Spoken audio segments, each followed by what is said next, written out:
Donc pour la table ronde, on va essayer d'illustrer par des cas un peu concrets ce que Arnold vient de nous donner et surtout qu'on vous donne des recettes.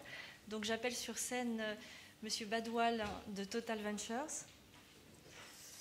Monsieur Latouche de Orange Fab, Monsieur Archambault de Pickup et Monsieur Pinard de Software Continuity. On a 4-5 sujets qu'on voulait partager avec vous. On va rentrer dans le dur vite fait, là, parce que le temps tourne. La première question, c'est les grandes entreprises accompagnent-elles vraiment les startups dans leur croissance en dehors du business qu'elles font avec elles, et notamment leur croissance en France, mais aussi leur croissance pour trouver de nouveaux clients à l'international? Quelle est la réalité des choses? Je vais peut-être passer la parole à Monsieur Archambault. Bonjour, donc Paul-Ambroise Archambault, je suis le directeur général et un des fondateurs de Pickup Service. Donc, Pickup Service est un opérateur de points relais. C'est une branche qui vient se mettre à côté de la livraison à domicile. La Poste était très performant, comme tout le monde le sait, dans la livraison à domicile. Et donc, elle s'est adjoint les services d'une start-up qui lui proposait de développer la livraison hors domicile, plus connue sous le nom de Point Relais. Donc, nous, on a eu plusieurs étapes dans notre collaboration avec le groupe La Poste. D'abord, ça a été un client. Donc, oui, une PME toute petite. On était 7 personnes. On a signé un premier contrat avec Chronopost. Puis après ça, on a énormément grossi ensemble. Donc là, à ce stade, le financement, c'est de l'activité. Mais c'est une forme de financement quand même. Puis après ça, on est passé à la vitesse supérieure. Le groupe a décidé de reprendre une partie importante du capital de l'entreprise. Et là, il nous a financé, mais dans une logique qui était la sienne. C'est-à-dire que notre vocation était de développer le hors domicile pour le compte des business units du groupe dans le monde entier. Donc il ne nous a pas aidé à financer le développement de notre activité chez ses concurrents. Mais il nous a quand même... Donc c'est un des modèles qui... C'est un modèle qui a extrêmement bien fonctionné dans notre cas.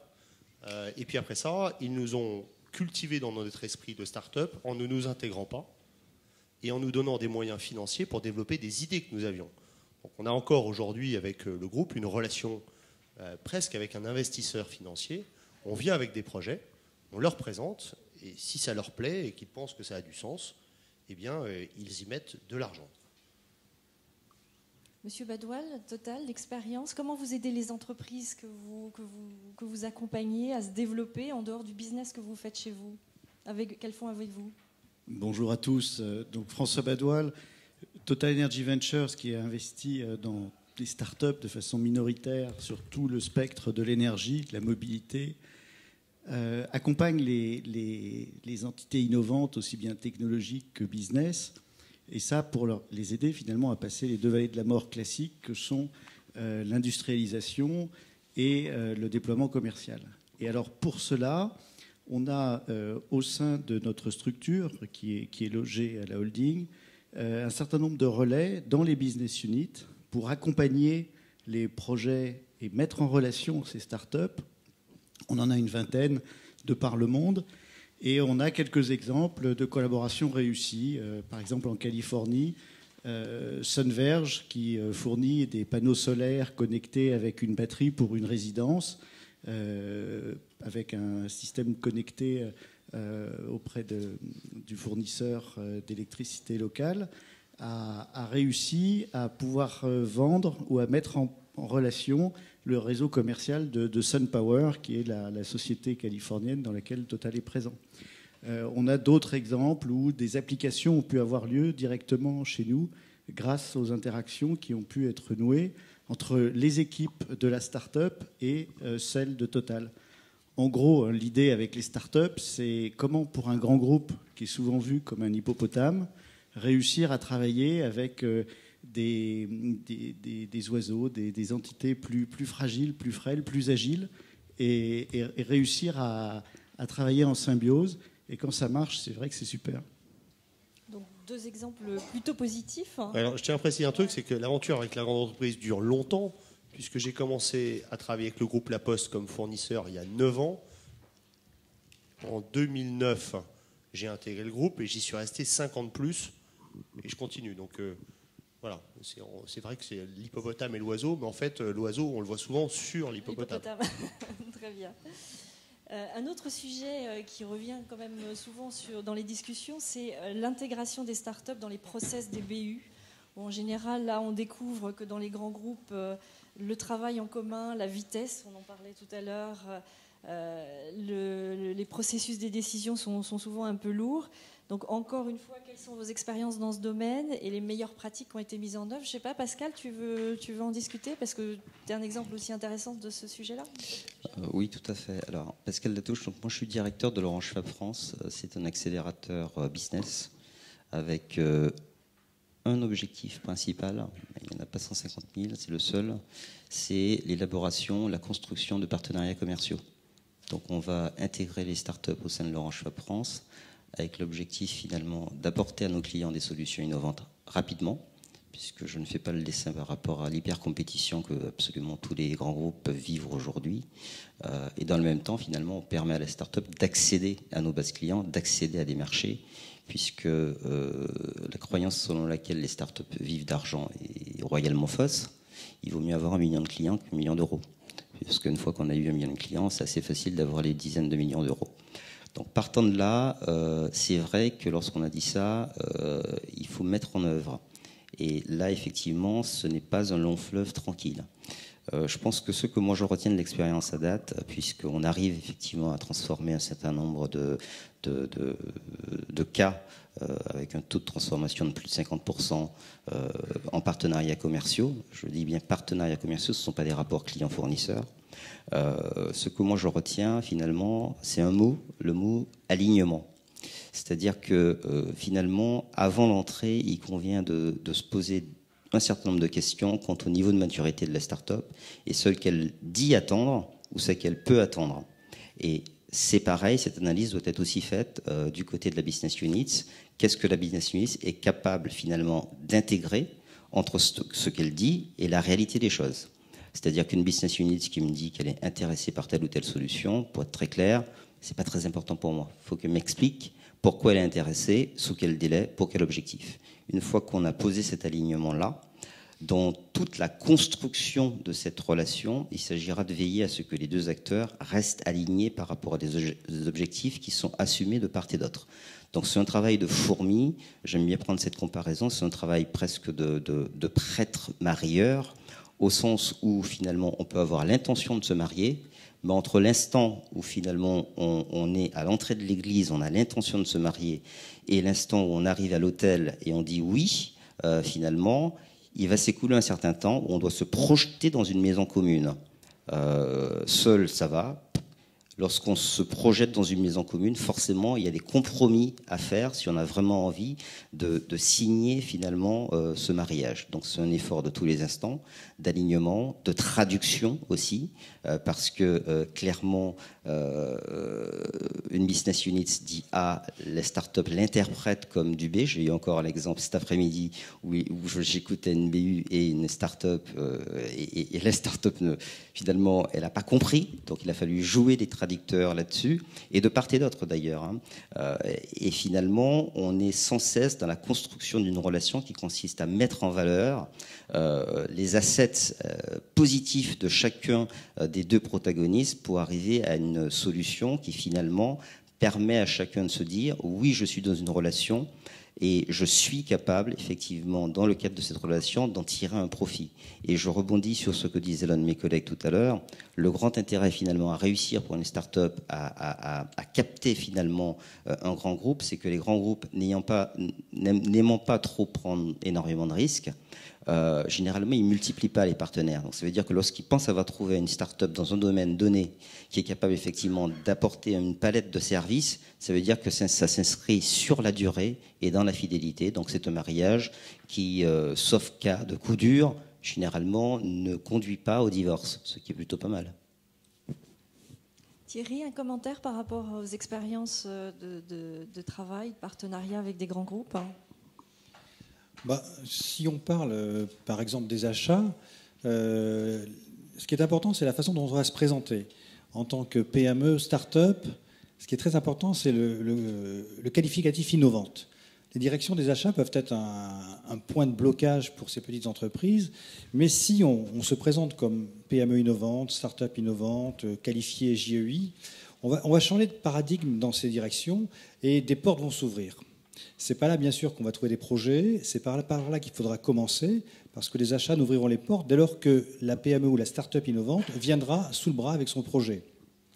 Donc la démarche qu'il faut faire, à mon sens, c'est passer par les directions transverses, les directions centrales, les directions groupes, pour se faire un petit peu éclairer. Tout à l'heure, j'entendais un hippopotame parlant de l'entreprise. Pour moi, c'est plutôt un labyrinthe. Pouvoir donner quelques éclairages sur les voies à choisir dans ce labyrinthe pour accéder avec des recommandations, avec des noms aux directions opérationnelles qui sont porteuses de projets, et essayer avec elles de signer la première affaire pour avoir droit de jouer. Une fois cette affaire jouée, il sera plutôt aisé de retourner vers les directions des achats en disant « Voilà, on a une solution innovante, on travaille avec telle direction, on vient pour signer notre contrat ». Et globalement, ça va bien se passer parce que les directions des achats se sont bien rendues compte qu'il faut vraiment travailler avec ces sociétés, des consignes, des process sont mis en place pour faciliter la vie.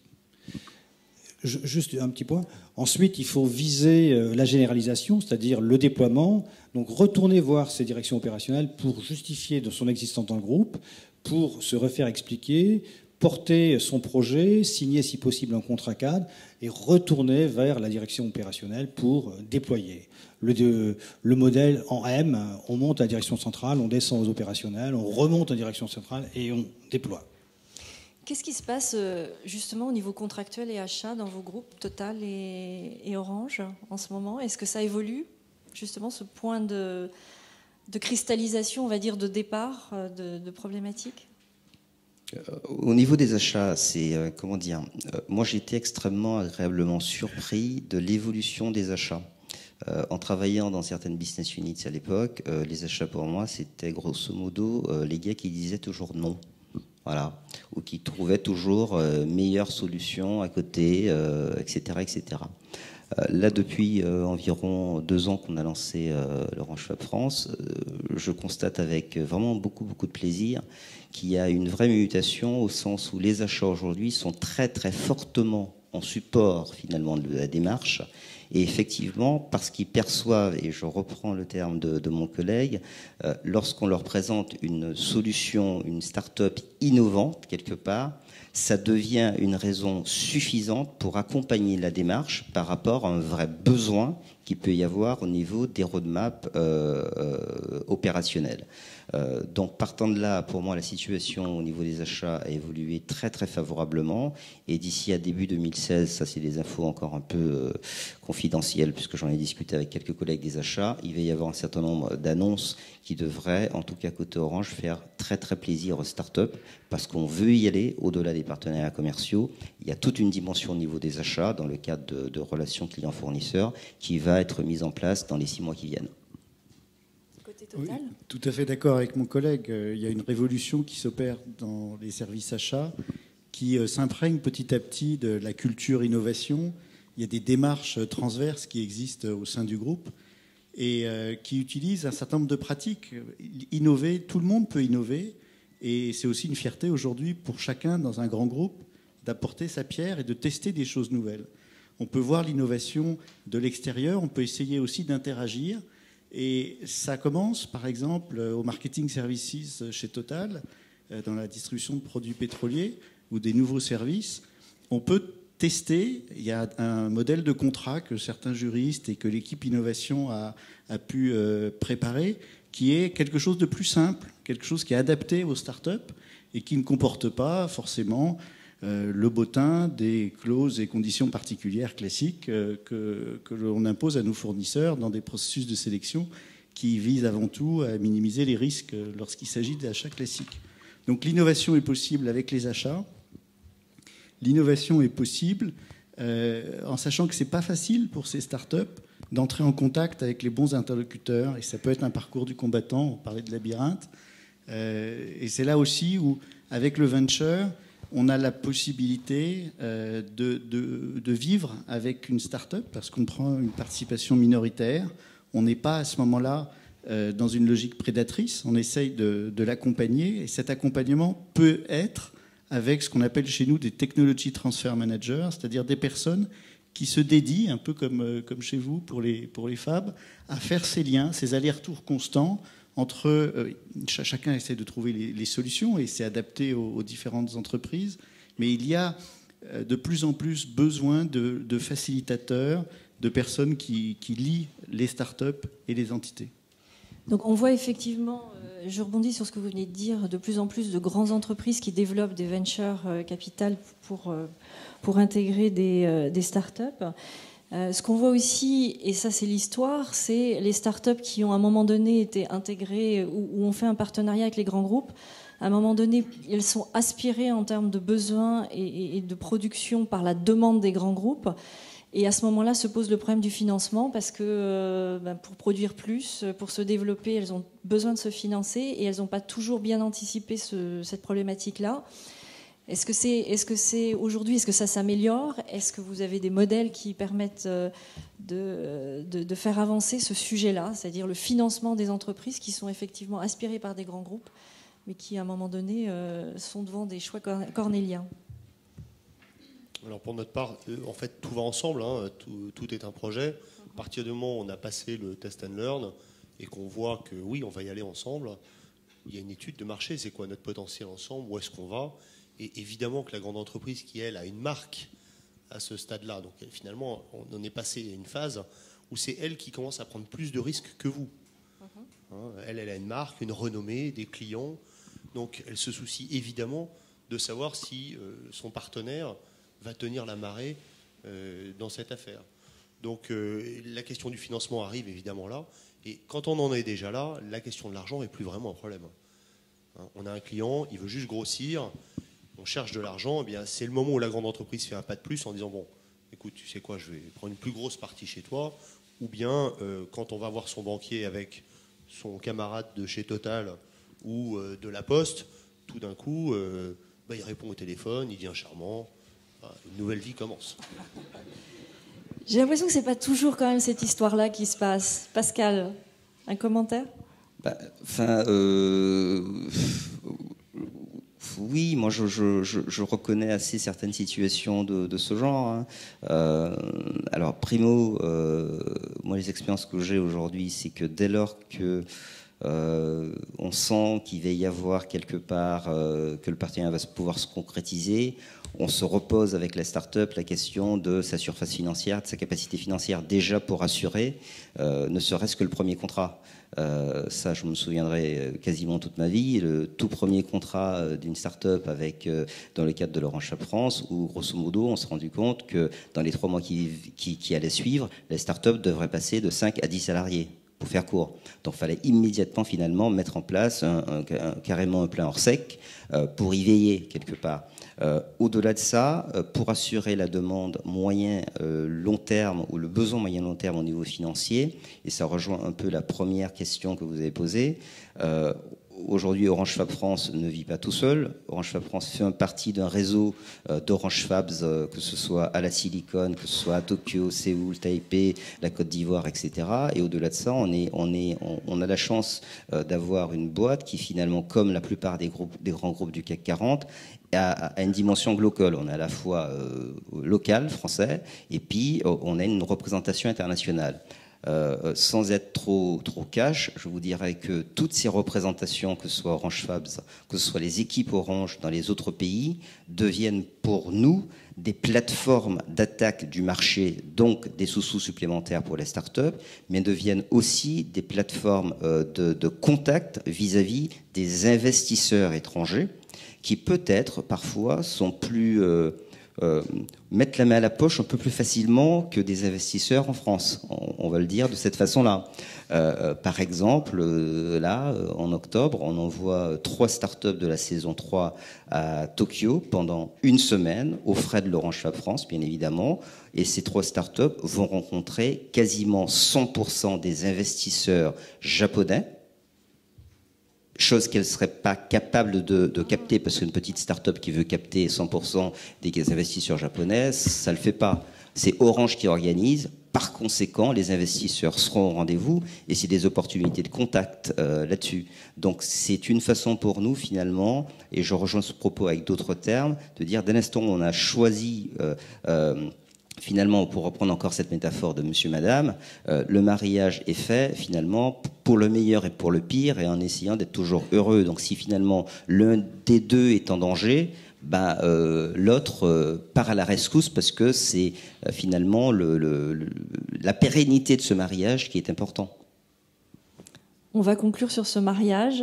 Je vous souhaite beaucoup de mariages et beaucoup d'enfants. On y arrive très bien. Pas trop de polygamie quand même. Surtout pas.